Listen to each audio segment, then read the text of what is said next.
بسم اللہ الرحمن الرحیم۔ السلام علیکم ورحمۃ اللہ وبرکاتہ۔ طفیل بن عمرو مکہ آ رہے ہیں۔ مکہ کے مشرک یہ خبر سن کر پریشان ہو گئے۔ یہ ان دنوں کی بات ہے جب نبی کریم صلی اللہ علیہ وآلہ وسلم نے اعلانیہ دین کی تبلیغ شروع کر دی تھی۔ طفیل بن عمرو اپنے قبیلے دوس کے رئیس تھے۔ دوس عرب کا ایک طاقتور قبیلہ تھا۔ یہ قبیلہ یمن کے ایک کونے میں پہاڑ کے دامن میں آباد تھا۔ یہ لوگ بہت ہی دلیر اور دولت مند تھے۔ اپنی آبادی کے گرد انہوں نے ایک حفاظتی بند بھی تعمیر کر رکھا تھا۔ اس طرح ارد گرد کے علاقوں میں ان کی خوب دھاک بیٹھی ہوئی تھی۔ طفیل بن عمرو دوسی ایک شاعر بھی تھے، حیثیت والے شخص تھے۔ اس کے ساتھ ساتھ ان میں سوجھ بوجھ بھی بہت تھی۔ دوسرے بڑے لوگ ان سے مشورہ لیا کرتے تھے۔ ان تمام باتوں کی وجہ سے قبیلہ دوس میں ان کی بہت عزت تھی۔ یہی وجہ تھی کہ مکہ کے مشرک ان کی آمد کی خبر سن کر پریشان ہو گئے۔ انہیں یہ خوف محسوس ہوا کہ کہیں طفیل بن عمرو محمد صلی اللہ علیہ وآلہ وسلم کی دعوت کا اثر نہ لے لیں۔ اگر وہ کہیں مسلمان ہو گئے تو ان کی وجہ سے مسلمان طاقتور ہو جائیں گے۔ یہ تھی مکہ کے مشرکین کی پریشانی کی وجہ۔ چنانچہ وہ سر جوڑ کر بیٹھ گئے اور اس مسئلے پر غور کرنے لگے۔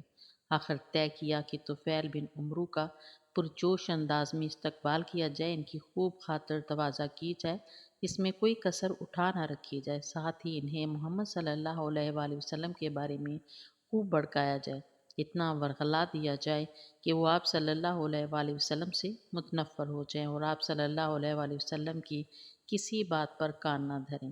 سب نے اس رائے سے اتفاق کیا۔ چنانچہ چوں ہی طفیل مکہ آئے، مشرکین نے ان کا زوردار استقبال کیا، انہیں ہاتھوں ہاتھ لیا، پھر نبی اکرم صلی اللہ علیہ وآلہ وسلم کے بارے میں ان کے خوب کان بھرے۔ خود بعد میں طفیل بن عمرو نے بتایا کہ قریش کا جو آدمی بھی مجھے ملتا تھا وہ یہی کہتا تھا، تم ہمارے مہمان ہو، یہاں کے مقامی حالات سے ناواقف ہو۔ ہم خیر خواہی کے لیے بتائے دیتے ہیں کہ ہمارے قبیلے کے ایک شخص محمد بن عبداللہ صلی اللہ علیہ وآلہ وسلم نے کچھ مدت سے ہمیں چکر میں ڈال رکھا ہے۔ اس نے ہم میں بے چینی اور الجھنیں پیدا کرتی ہیں، ہمارے سب کام گڑبڑ کر دیے ہیں۔ اس کی باتیں جادو کا اثر رکھتی ہیں۔ وہ اپنی زبان کی طاقت سے کام لے کر میاں بیوی، ماں بیٹے، باپ بیٹے اور بھائی بھائی میں تفرقہ ڈال دیتا ہے۔ ہمیں ڈر ہے کہ کہیں تم اس کی چال میں نہ آ جاؤ۔ ہمارا دوستانہ مشورہ یہ ہے کہ اس سے کوئی بات نہ کرو اور نہ ہی اس سے کچھ سنو۔ ان باتوں نے مجھے کچھ اس حد تک خوفزدہ کر دیا کہ میں نے اپنے کانوں میں روئی ٹھونس لی، تاکہ اگر اتفاقاً کہیں آپ صلی اللہ علیہ وآلہ وسلم سے ملاقات ہو جائے تو ان کی زبان سے نکلی ہوئی کوئی بات میرے کانوں میں نہ پڑ جائے۔ اللہ کی قدرت کے کھیل انوکھے ہیں۔ دوسرے دن طفیل بن عمرو صبح سویرے حرم کعبہ گئے تو دیکھا کہ رسول صلی اللہ علیہ وآلہ وسلم کعبے کے پاس نماز پڑھ رہے ہیں۔ اس وقت یا تو کانوں میں روئی رکھنا بھول گئے تھے یا روئی نکل گئی تھی۔ نبی اکرم صلی اللہ علیہ وآلہ وسلم جو آیات تلاوت کر رہے تھے وہ ان کے کانوں میں پڑ گئی۔ اللہ کا کلام تھا اور نبی کریم صلی اللہ علیہ وآلہ وسلم کی زبان مبارک سے نکلا تھا۔ طفیل بن عمرو سوجھ بوجھ والے تھے، اثر لیے بغیر نہ رہ سکے۔ انہیں یوں محسوس ہوا جیسے ان کے دل و دماغ میں ٹھنڈک دوڑ گئی ہو۔ انہوں نے دل میں کہا، او طفیل، تو کتنا ناسمجھ ہے، قریش کے چکر میں آ گیا۔ کیا تجھ میں عقل نہیں ہے؟ اللہ نے تجھے شعر و شاعری کی صلاحیت عطا کی تو خود دوسرے کے کلام کی خوبی یا عیب کو پرکھ سکتا ہے، پھر کیا مشکل اور الجھن ہے کہ تو خود فیصلہ نہ کر سکے؟ ان سے مل کر معلوم تو کر وہ کیا کہتے ہیں، اگر ان کی بات قبول کرنے کی قابل ہے تو مان لے، ورنہ کوئی زبردستی تو ہے نہیں۔ نبی کریم صلی اللہ علیہ وآلہ وسلم نماز سے فارغ ہوئے اور حرم سے نکل کر چل پڑے۔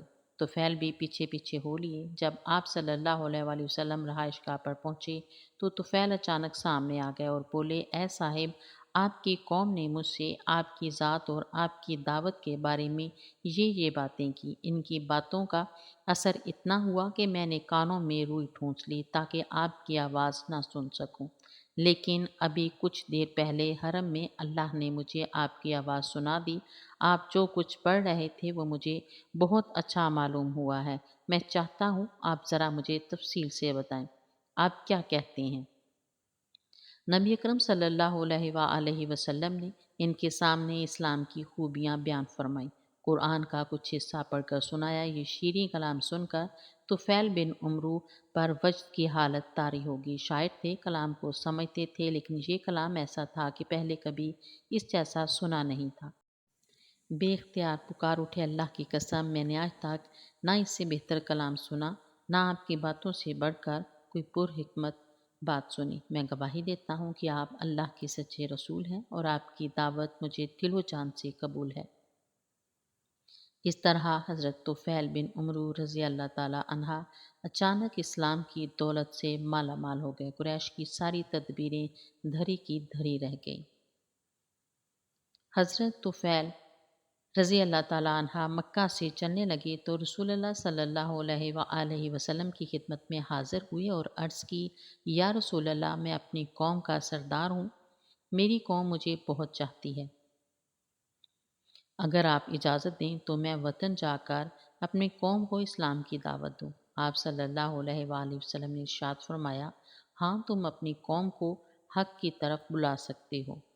اس پر طفیل بن عمرو رضی اللہ تعالیٰ عنہ نے عرض کی، آپ میرے لیے دعا فرمائیں، میرے لیے دعوت کا کام آسان ہو جائے، اور یہ کہ اللہ مجھے کوئی نشانی عطا فرما دے۔ آپ صلی اللہ علیہ وآلہ وسلم نے دعا فرمائی، الہی اسے کوئی نشانی عطا فرما۔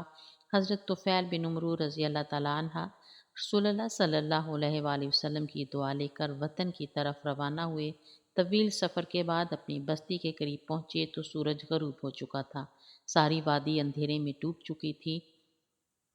راستہ دو پہاڑوں کے درمیان سے ہو کر جاتا تھا۔ زبردست اندھیرے میں نیچے جانا بہت مشکل کام تھا۔ اس وقت ایک بہت ہی عجیب واقعہ ہوا۔ جو ہی حضرت طفیل رضی اللہ تعالیٰ عنہ نے نیچے کی طرف رخ کیا، ان کا چہرہ یکدم روشن ہو گیا۔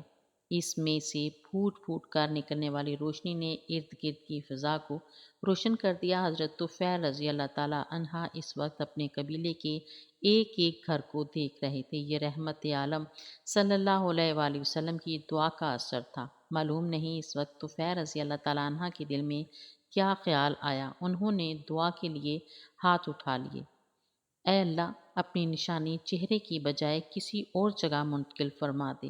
ابھی یہ الفاظ منہ سے نکلے ہی تھے کہ روشنی ان کے کوڑے میں آ گئی۔ اب ہاتھ میں پکڑا ہوا کوڑا مشل کا کام دے رہا تھا۔ یہ وہ نشانی تھی جس کی وجہ سے وہ ذوالنور یعنی نور والے مشہور ہوئے۔ گھر پہنچے، سب سے پہلے باپ کو اسلام کی دعوت دی۔ انہوں نے بھی اسلام قبول کر لیا، پھر سارا گھرانہ مسلمان ہو گیا۔ اس کے بعد انہوں نے اپنے قبیلے کو اسلام کی دعوت دی، لیکن وہ اسلام نہ لائے۔ انہوں نے کوشش جاری رکھی، لیکن صرف ایک آدمی مسلمان ہوا۔ آخر یہ پھر رسول اللہ صلی اللہ علیہ وآلہ وسلم کے پاس گئے۔ آپ صلی اللہ علیہ وآلہ وسلم سے قبیلے کے لیے دعا کی درخواست کی۔ نبی اکرم صلی اللہ علیہ وآلہ وسلم نے دعا فرمائی، یہ پھر قبیلے کی طرف لوٹے، پھر انہیں تبلیغ کی۔ آخر ان کے قبیلے کے اکثر گھرانے مسلمان ہو گئے۔ طفیل بن عمرو رضی اللہ تعالیٰ عنہ 7 ہجری کو مدینہ گئے۔ آپ نے غزوہ خیبر میں شرکت کی۔ فتح مکہ کے موقع پر آپ نبی کریم صلی اللہ علیہ وآلہ وسلم کے ساتھ تھے۔ فتح مکہ کے بعد طفیل بن عمرو رضی اللہ تعالیٰ عنہ نے نبی اکرم صلی اللہ علیہ وآلہ وسلم سے عرض کیا، یا رسول اللہ، میرے قبیلے کے کچھ لوگ ابھی تک مسلمان نہیں ہوئے۔ وہاں ایک بت خانہ ہے، وہ اس میں بتوں کی عبادت کرتے ہیں، اگر آپ اجازت دیں تو میں ان بتوں کو گرا دوں۔ نبی اکرم صلی اللہ علیہ وآلہ وسلم نے ارشاد فرمایا، ہاں، اس کو برباد کر دو۔ چنانچہ حضرت طفیل بن عمرو رضی اللہ تعالیٰ عنہ اپنے قبیلے کے کچھ مسلمانوں کے ساتھ گئے، بت خانے کو تباہ کر دیا اور آگ لگا دی۔ غزوہ طائف کے موقع پر حضرت طفیل بن عمرو رضی اللہ تعالیٰ عنہ نبی اکرم صلی اللہ علیہ وآلہ وسلم کی خدمت میں حاضر ہوئے۔ آپ صلی اللہ علیہ وآلہ وسلم کو بت خانہ گرانے کی خبر سنائی، آپ بہت خوش ہوئے۔